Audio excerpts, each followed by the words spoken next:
Puma's going to hit 4K in 4K. Yeah, I had a great weekend, Mike, and it was all baseball related. 5-0 in preseason, by the way. Football, I think I mentioned that on the Zoom. Wait, on betting on preseason football? Yeah. Oh my God. Yeah. It's been real. It's been a good feeling, and I just got to keep it going, right? We got to keep it going, folks. Look, Cam Ward's actually in playing right now still. Oh boy. Looks great. Well, anyway, welcome to the Fantasy Wise Guys. We are here, folks. I'm your man, Mike Meals. Joey Puma. How you doing? Like, comment, subscribe. We got rankings coming up. Yes. Today, top 10 RB rankings. We got quarterback rankings, wide receiver, tight end, DST, kicker. Yeah, man. We're ready to roll. And, we had to get these rankings out for the people. We've been mulling over them for some time because, again, not everyone is going to have the same board, especially you and I. Yeah. But we put the consensus together, and 2 + 2 makes 4. So we'll see where they went at. And honestly, this is the time to start cranking. You got to start focusing in on everything because it's draft season. I already see some people already starting to have drafts. Right. They're coming up week 2. Ours are in the last week. Of course, we wait till the very last minute to get a draft in, just in case any injuries or anything major arises. Got anything else? No, not really. Let's move on to the, let's move on to the segment. So we had 2 things today. Who's hot, who's not. We're going to talk about who we love, who we despise, and our top 10 running backs. Based off consensus, how we both ranked, we came up with an average of the top 10 players. So we could start with who's hot. Want me to go first? I'm going to go first. All right. So I'm going to go with our man, Drake London. Okay. This is the first time I've really spoken about Drake London, but over this last 2-3 weeks, I've started to really fall in love with him. So Drake London finished last year wide receiver 6. He came into the year with the wide receiver 15 ADP, and you really started to see his production. He's a big wide receiver. Now with Michael Penix under center, I think that they're going to really start favoring him more. He had 100 catches last year, 7th among wide receivers, 1,271 receiving yards. He was 4th overall. Also finished 8th in receiving touchdown, third in red zone targets, 29% target share, and 56% of wide receiver target touchdowns. So he was targeted like a monster. And obviously, super fast. I think right now you can get a pretty good value up from him. Drake London should be a breakout. He comes from one of my favorite colleges, the University of Spoiled Children, USC. And, USC. Drake London. I wasn't really a fan when he came out, just because Atlanta didn't have a quarterback. Well, now they have a quarterback, and if you've seen their camp highlight videos and reels, they're for real. Drake London is a great pick, and they have the 4th easiest schedule. We've mentioned this before on previous shows. So he is going to be a hot commodity. He could definitely be your wide receiver 1 if you go running back in the first round and you take Drake London, top of the 2nd. Or if you want to get a little, aggressive, maybe take him at the end of the 1st. But you're right. He is hot. Drake London, bridge, hopefully doesn't fall down. And last year, you only got a taste of him with Michael Penix towards that second half of the year, actually for the last 4 weeks. And the last game of the season really showed you what it was all about because he had 18 targets, 10 catches, 187 yards, and 2 touchdowns. He was averaging 18.7 yards per catch. The guy's a stud. So look to him in fantasy leagues this year. That's my guy. All right, so my guy, who's hot, is the first overall pick in the NFL draft from the U, Cam Ward, number 1, wearing Warren Moon's jersey number with the Tennessee Titans. In preseason week 1, Mike, he showed great rapport with Calvin Ridley. I'd love to give you the numbers about last year, but he's a rookie, right? He's green. And you know what? It makes it even easier to snatch him up right in the 10th round. You know what I mean? I love deals. Puma loves going to shop in the sale aisle. And Cam Ward is definitely someone to watch out for, especially down the stretch. And, I always say, Mike, try to go with players that play in a weak division. Defenses are going to be weak. Houston, all right, a little bit tough, but you got to play Jacksonville twice, right? And also, too, who's the other team in that list? Colts. Colts, they're middle of the pack. So you could beat up on them. And Tennessee doesn't have a defense. Again, same kind of thing with the Bengals. Maybe a cheaper stack would be a Cam Ward, Calvin Ridley, right? Back and forth, stack. Right? And it's very cheap, very sneaky. And that's my guy, man. And he looked very good, like I said, in preseason game number 1. Right now, Tennessee is playing against Atlanta. Yeah. So, again, he has that bounce to him. Giving me like Steve McNair vibes, and he could run a little bit, but I think he's going to make a lot of noise in his rookie season, a la Bo Nix, Jaden Daniels. Yeah, and honestly, I think it's the attitude too. He's number 1 pick. They say he's the first guy in the locker room. They have to fight him to leave. So the guy's got the keys to the building and the keys to the city. That's a great pick, Boomer. Yeah. Who's your not? So, this is a guy that we would hate to talk badly about, being that we're such diehard Jet fans. But I have to say, I was a little skeptical in the beginning of the season, but now I'm fully skeptical. Breece Hall, he is in trouble this year. And I'll tell you why. Because you already know the running back situation in New York. They have tons of players. There's already trade rumors about him moving on. Last year, he was consensus overall number 1 pick, basically, top 3 picks. This year, or he finished running back 17, and now this year he's looking at a 3rd, 4th round ADP, that might even tank more depending on how the season goes. The run committee over there is brutal. Breece Hall, he's now with Braylon Allen, who is just clearly a way better and stronger running back, younger too, a lot more healthy. And Breece couldn't even get 100 or 1,000 yards on the ground last year. So I'm a little concerned for his production, and especially with Justin Fields being there and taking a lot of those rushes away alongside Isaiah Davis, Braylon Allen. I can't imagine we're going to see major RB1 production out of him. No, I like that. And especially with Braylon Allen breathing down his neck. And, I always like to say, if you're coming into a situation and like Breece Hall was already there with the Jets. He wasn't drafted by this new regime. He's on the chopping block. This is put up or shut up year for him, especially with his injury history. So that's something to monitor. I know it's preseason. We shouldn't take it too serious, but at the end of the day, you are the product that you put out. And right now, Breece Hall is not putting out a good product. So good pick, my friend, unfortunately, for our New York Jets. My pick, who's not, is my boy, Tyreek the Freak Hill. He took his talents to South Beach years ago. It started out really well, but Mike, last year he finished as the wide receiver 23. He played 17 games, but it felt like he played 5. Other than that big week 1 last year, Tyreek Hill cannot make an impact without Tua, right? And if Tua goes down, it's a problem. It's already been a problem in camp. He has to make up, for the intangibles, right? Non-fantasy related, but like the chemistry could not be there. He's got to make up with his teams. He's got something to say about everybody on the field. Devon Achane shouldn't be in there as a power back. He's just got a lot to say, and he's wearing out his welcome like he did in Kansas City. And I think eventually Miami will move on from him. But for right now, I can't see myself drafting Tyreek Hill. I'm out on him, Mike. It's just too much risk, especially that Miami doesn't even have an adequate backup. As soon as Tua goes down, it's a problem. And our boy, Zach Wilson, like we said, looks like a midseason form, throws the ball to your feet. Could you imagine Tyreek Hill with Zach Wilson? Oh, God, awful. It would be like Brandon Marshall yelling at Jay Cutler back in the day. It would be terrible.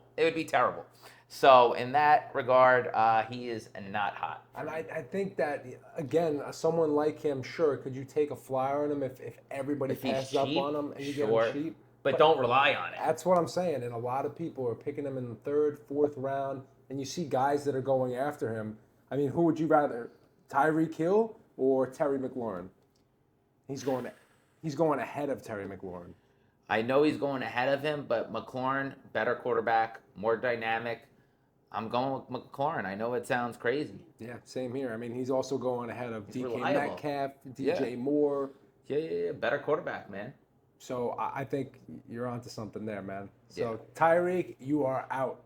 Unfortunately, I can't say much either about the rest of the Dolphins team. Besides No. Achane, a lot of them are I don't I'm see it skeptical being of right such now. a promising year for them. But we'll see. I mean, things change. This is preseason. We are in week 2 of preseason starting this weekend because we're filming on a Friday. Yeah. So, feel good Friday. So, we'll see, man.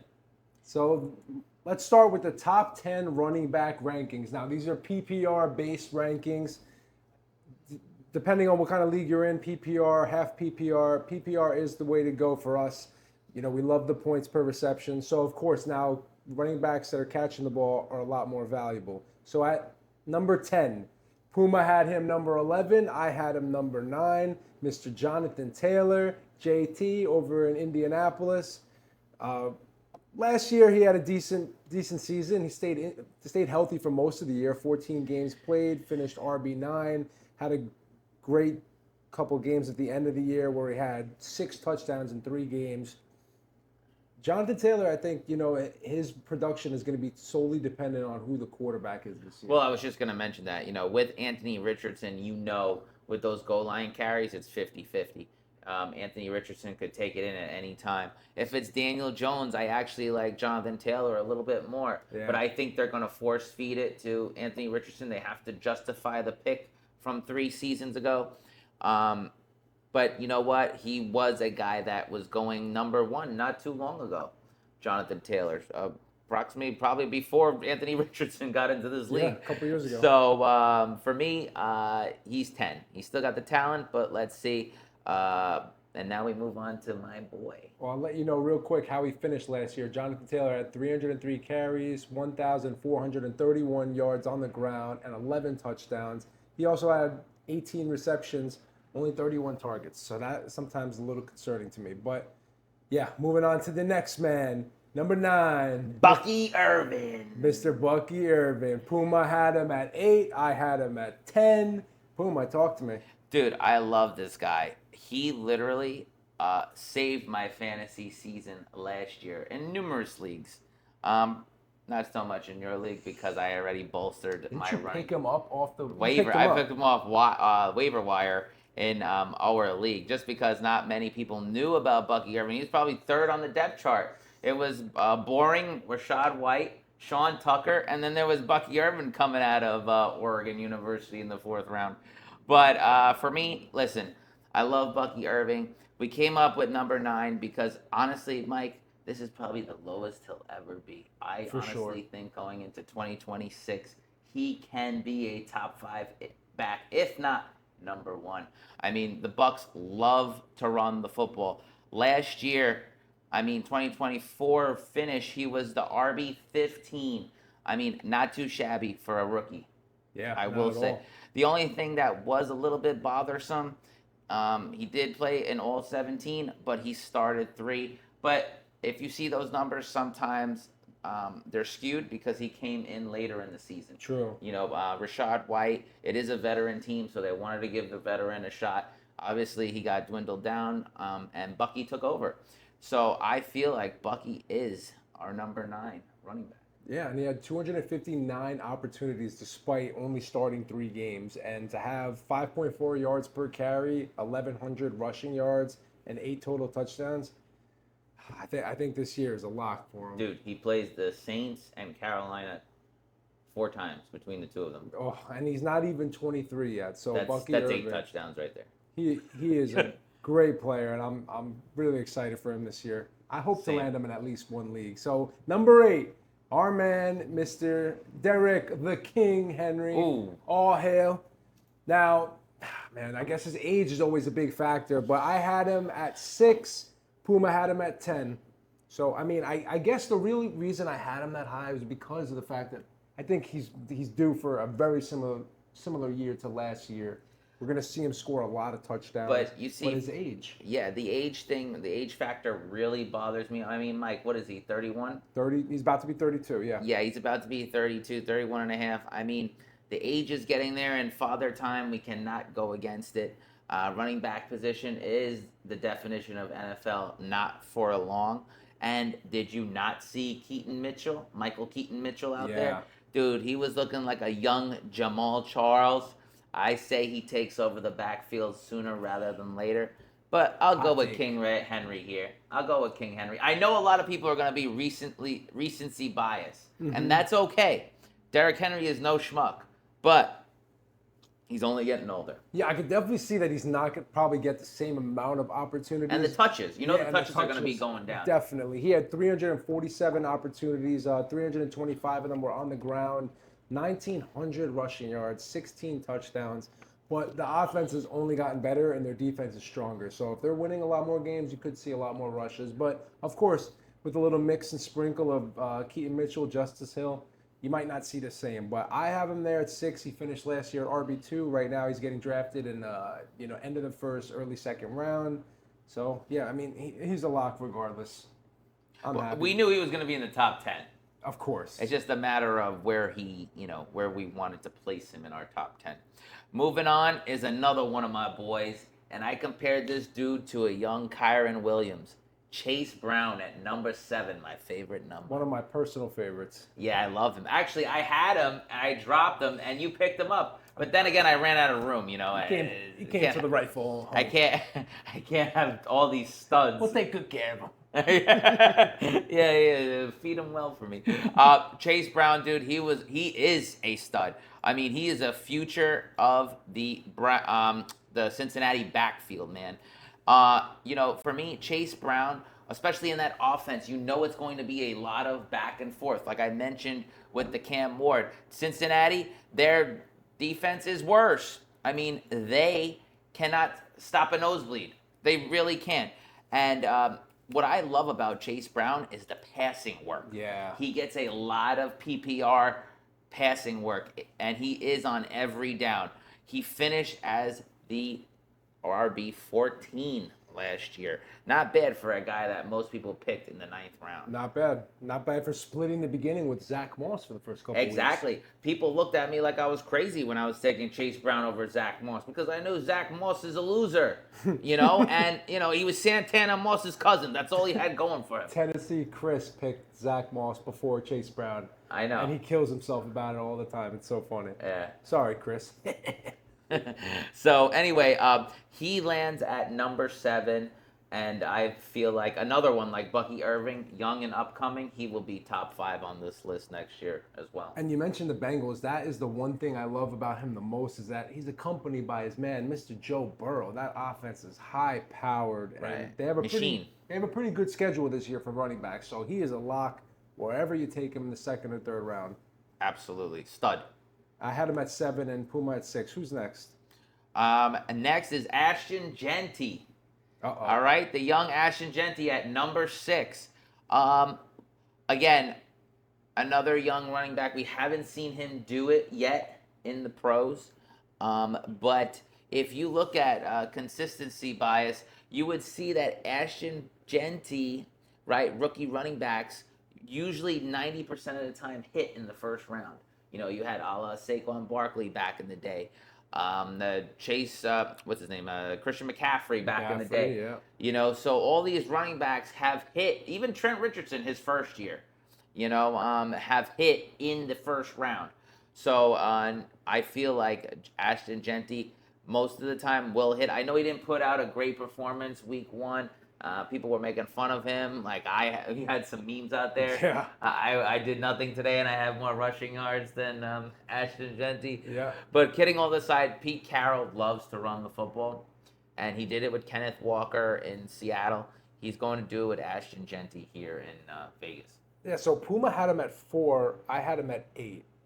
And I guess the real reason I had him behind is just because of that, seeing that first game, and then remembering, they have Raheem Mostert now. They have Sincere McCormick now. They have Zamir White now. All these guys have showed flashes of greatness. So, I'm not saying they're going to take, by any means, the job away from Mr. Jeanty, but I can't imagine he's going to get 350 opportunities like everybody's projecting. But you know what it is also, too? I feel like a lot of these offenses in preseason have to be vanilla. They cannot show their true colors Yeah, that's a good point. because week one it's on, and any team that is versing you needs to get an advantage, and that's what they're looking at. Preseason tape. Ashton Jeanty has no pro tape. They're going to be looking at that in Boise State. So for me, I feel like he's a great talent. He's going to be a great talent. I think he's just yet to show it. And I think Geno Smith being there, he might love to play with his little new toy, throwing him a couple of passes. Absolutely. They should be trailing a lot this year. Yeah, so a lot of big PPR points for sure. Yeah, so number 5, Devon Achane. Puma had him at 7. I had him at 5. As you know, he's a Miami Dolphins running back. Alexander Mattison, we just mentioned, is now out for the year. Neck injury, so he was the backup over there. They did a little swap in Vegas. Right. Mostert and Madison. So Devon Achane, I mean, look, this guy has proven us wrong every year, despite his size. Last year, he still played all 17 games, started 16 of them, but he finished RB7. He's RB7 this year. You can get him in the second round. I love him, Puma. I love his pass catching ability. I love his rushing. Yeah, for me, I was an Achane fan, like a year and a half ago. But now I feel like as the touches grow, he's going to be on a bad offense. Again, it's the same thing with Tyreek Hill, right, that we mentioned on the Who's Hot. And, Tua's out, it affects everybody. But I feel like if I'm going to take someone to take a shot on, it's going to be Achane because, again, he is a running back. Zach Wilson could turn around and hand it off to him. He did that with Breece Hall for many seasons. So, Achane, I like where he is. Yeah, I mean, and he did have that little stretch, though, between week 8 and week He was going off 14. Yeah, look, let me just read a couple of games. 26.7 points, 32.1. Then he had a little 10-point dud, but 20.5, 20.6, 21. I mean, this guy, he was probably the one that got slowed down the least with Tua's injury.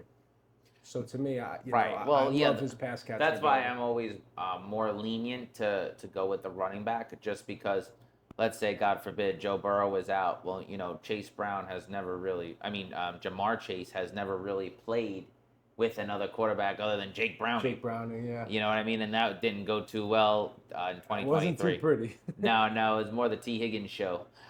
So for me, and he liked throwing to Tyler Boyd. I think that the running back is the best safe option. Yeah, Puma's a big running back guy, and honestly, I can't blame you. 2-time champ. Now, number 4. Puma, you want to read this one? Oh, it is CMC. Christian McCaffrey comes in at number 4. Mike, this guy coming into it, I don't know if it was the Madden curse.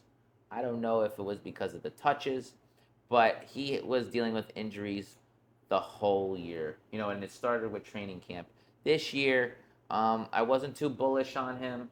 As training reports come out, it is looking like his old self, 2023 Christian McCaffrey. I hope he stays healthy. When he did come back, he did have one good game, but after that, in that Bills snow game, I remember, he gets hurt again. I saw that coming. And when I look at Christian McCaffrey, honestly, I feel like he's like him and Saquon are switched. Like Saquon will be this year's Christian McCaffrey of 2024, and Christian McCaffrey will be Saquon of 2024. I could see that. Like switching roles. And it's not because of the Madden thing, but it's because of the touches. You might say he was hurt. Okay, yes, he was hurt. But that's less touches. Think about it. He's not on the field. Yeah. You know what I mean? He's not getting work. And the San Francisco 49ers have the easiest schedule in the league. He's got the easiest schedule, one of the top 3 easiest schedules for running backs. Listen, do I love Christian McCaffrey? Absolutely. But it's like anything else. You get a Ferrari, make sure you have the money to deal with when it goes down. You're taking a shot. But it looks really good. It does. And that's the only reason I had him at RB4 is because right now he's considered healthy. We're seeing clips of him. Right. And like you said, that schedule, if he's playing all games, if he plays every game, there is no way that Christian McCaffrey does not finish with under 300 opportunities. Absolutely. I truly feel that Christian McCaffrey and I'm not just saying this, can win your league. And you could get him for the first time, maybe the end of the first round. But, again, risk, reward. It is a risky pick, and regardless, you know the name. You just got to decide whether or not you're willing to make that chance. You're either in or you're out. Exactly. So the top 3 spots I found interesting because Puma and I both did the same thing in terms of ranking 1, 2, and 3. Number 3, Saquon Barkley, our man, Mr. Super Bowl champion. Dominated last year, RB1, 16 games played all of them, had over 2,000 rushing yards, 13 touchdowns, 15 touchdowns in total. He's so good, it's boring. I was going to say, what more can you say? My only worry is the potential regression. Will he regress? Yeah, I'm here to say, and it's hard to say because I love Saquon Barkley, but I'm out on Saquon Barkley. If I had the number 1 pick, the number 2 pick, the number 3 pick, I'm still not taking him. There's just too much talent, and I know that with the touches building up, it doesn't even have to be for injury's sake. But again, we go back to Jalen Hurts. The tush push wasn't banned. So now you got those touchdowns taken away from him, right? What helped Saquon Barkley was honestly the receiving game, and him taking it to the house, 80 yards here and there, 68 yards, those wheel routes. But again, the touches do get to you. Are they gonna work in Shipley more? Are they gonna work in A.J. Dillon more? They went out and got A.J. Dillon. Imagine A.J. Dillon taking away a goal line touch from you, or Hurts. You know what I mean? So again, like, these teams are not in the business to please our fantasy teams. They're in the business to win. So for me, I think that I am not only out on Saquon Barkley, even though I do love him as a person and a player. I think just for fantasy, it's just going to be a regression. It's due for some regression. Yeah, and he had 388 opportunities last year. So that's a lot. I can't imagine he's going to, see that whole workload. But, going forward, it's really a matter of, I guess, deciding if you want to take that risk. The same thing as Christian McCaffrey. But he is an RB1. He is on the Super Bowl champion. So let's see what happens. Someone's got to take him. And number 2. Mr. Jahmyr Gibbs. We both had him number 2. Yeah, stud. I guess the only reason I don't have him 1 is because of the timeshare over there with David Montgomery. Yeah, no, I think this time next year he will still be at number 2 just because it is our next person that's number 1 is going to take the NFL by storm. He already has, but I think this is where he takes the next level. But going back to Jahmyr Gibbs, I was talking before the show. Why do these guys change their number so much? Jahmyr Gibbs was a crisp number 26, and now he's 0. You know who else is 0? Zach Wilson. Yeah. He's 0, but he's a real 0. This guy's a hero. But baby back Gibbs, I love him. I think he's going to be a stud. If I have the number 2 or number 3 pick, I'm seriously thinking of Jahmyr Gibbs. I'm actually seriously thinking of him at number 1. Me too. But Jahmyr Gibbs, stud all the way through. And reports have been out that he's going to get more touches. Taking more work. So could you imagine, Mike, those weeks that David Montgomery was out, Jahmyr Gibbs had to be the number 1 running back for the past 3 or 4 weeks. When David Montgomery went out, dude, I think it was after Thanksgiving. So it was that. So I would say week 14 on, Jahmyr Gibbs had to be a complete stud. And especially in the receiving game, they love to do that play action and then over the middle with Goff. So yeah, especially we got to see what the coordinator is going to do, the new coordinator. But if he's getting more volume, why not? Yeah, he's not a new offensive coordinator, but last year you saw only 56% of snap share, and he still had 313 opportunities, still had 20 touchdowns. I mean, he gets the ball, and 10% of his rushes were over 15 yards. 10%. That's insane. His yards per carry was 5.6 yards per carry on 250 touches on the ground. I always said he's Kamara through 2.0. He's an unbelievable player, and you have every right to consider taking him the first pick because at the end we don't really know.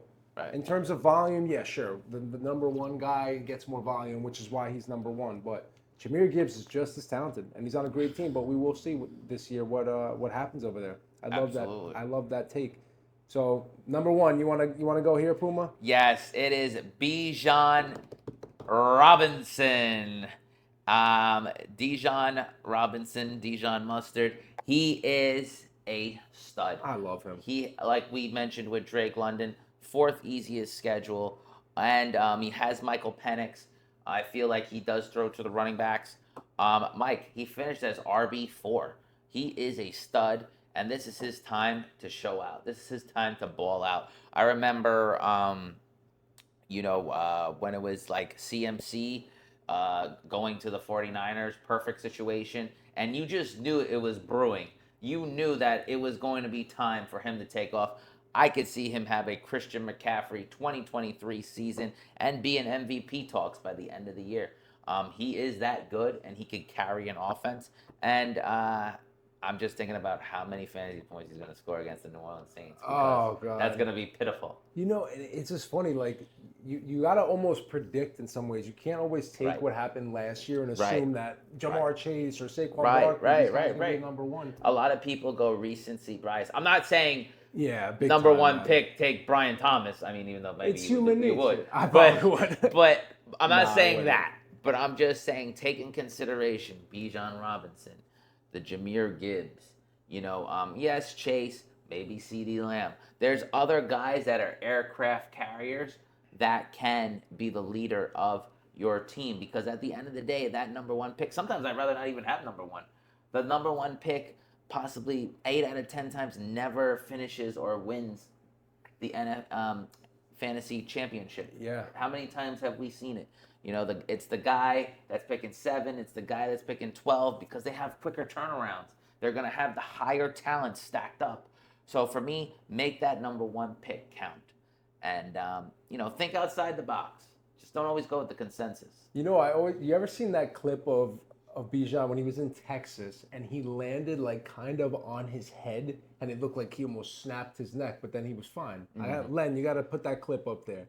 But ever since I saw that clip, I was like, this guy can't even get hurt. And I don't want to say, oh my God, hopefully I didn't jinx the fantasy gods, but that's one thing I feel so good about him. He is so durable. Yeah. Like, Bijan is so strong. Like, He gets banged up a little bit, of course, just like any other running back, but he's about as safe as it gets, man.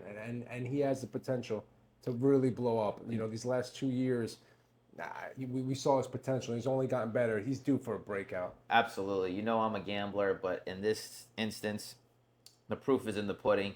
And Bijan Robinson is my safest player in the fantasy draft. That is for sure, especially when you're picking one. Running backs are so important this year. You really got to lock in your good ones, man. Lock them in. Bijan Mustard. But yeah, that's the top 10. So the next 10 will drop. What are we going to do next time? What do you want to do? Wide receiver. Should we go wides? Yeah, wide receiver. It's between wide receivers or kickers. Oh, God. They're people too. We'll go wide receiver. We'll go wide receiver. And then we'll work our way from there. We'll do heads or tails. Oh, okay. I like that. Got to make it a little interesting. We got to do some mock drafts, dude. Yeah. Dude, they're dying for mock drafts. I know you guys are dying. Jeez. This is probably the most mock drafts I've ever done in my life. Puma's like the kid. He's like Matt Damon in, what's that movie that he was in? Good Will Hunting? You know how like this guy like never did his homework, but he was always like acing projects? Do you know how easy this is for me? Do you have any fucking idea how easy this is? This is a fucking joke. Puma doesn't want to do any homework, but he's going to come draft a championship team no matter what. Come like $1,000 just like show up. You know that clip I'm of Matt ready. Damon when he's coming up with the pace? You see this? This is a fucking joke. I can do this in my sleep. That's Puma. Len, put that clip up. Let me get some Matt I'm not Damon. going to say that's true. All I'm going to say is master your game. So again, thanks for watching, viewing, subscribing. Remember, like, comment, subscribe, follow the Fantasy Wise guys. I'm Mike Meals. Joey Puma, Until next time, folks. master your game.